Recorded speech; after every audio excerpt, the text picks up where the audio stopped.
ملګرو عمر جمشید یم. زیاتره ملګرو برانده تاسو کو چې د فلانکې ملک په کوم بر اعظم کې راځي. نو دې علم ما سره لږ کم و. دې په وجه باندې ما د دې علم یعنې په دې مې ځان پوه کو ما چې د خپلو ملګرو سره یې هم شیر کم. ملګرو څنګه چې تاسو پته ده دا یو عام خبره ده چې په ټولې دنیا کې اووه بر اعظم دي. لومبنی ایشیا، افریقا، شمالي امریکا، جنوبي امریکا، انټارکټیکا، یورپ او استرالیا دا اووه بر اعظم دي. په ټولو بر اعظمو کې د ټولو لوی بر اعظم ایشیا دی او د دې څو جزء دي. مشرقي ایشیا چې پکې چین، جاپان، کوریا، شمالي کوریا، جنوبي کوریا، منګولیا، تایوان وغیرہ شامل دي. جنوبی مشرقی ایشیا برونائی، کمبوڈیا، انڈونیشیا، لاؤس، ملیشیا، میانمار یعنی برما، فلپائن، تائی لینڈ او ویتنام وغیرہ شامل دي.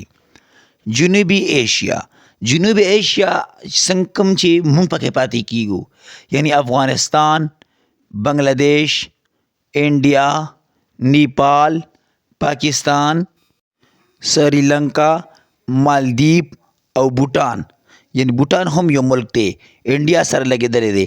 دا چې کوم دی په دې کې راځي.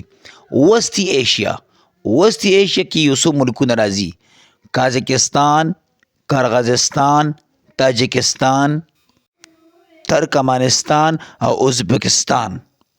دا په وسطی ایشیا کې راځي. مغربي ایشیا کې آرمینیا، آذربایجان، بحرین، کویت، لبنان، عراق، جارجیا دا په مغربي ایشیا کې راځي. د دې نه علاوه فلسطین یعنی غزه اور مغربی کنارے، فلسطین، قطر، سعودی عرب، سوریہ، ترکی، عرب امارات، یمن دا ملکونه هم په مغربي ایشیا کې راځي. ملګرو دا او د براعظم ایشیا معلومات. څنګه تاسو ته ما ووی چې اووه بر اعظم دي نو په هغې کې لومبنی یعنې ټولو کې غټ چې کوم دی هغه ایشیا دی. نو د ایشیا دا ټول ملکونه ما تاسو ته وویل او دا مې درته وویل چې په کوم طرف ته پراته دي. انشاءالله د نورو بر اعظمو معلومات به هم تاسو ته درکوو. انشاءالله زموږ نیکسټ ویډیو به راځي، د هغې انتظار کوئ.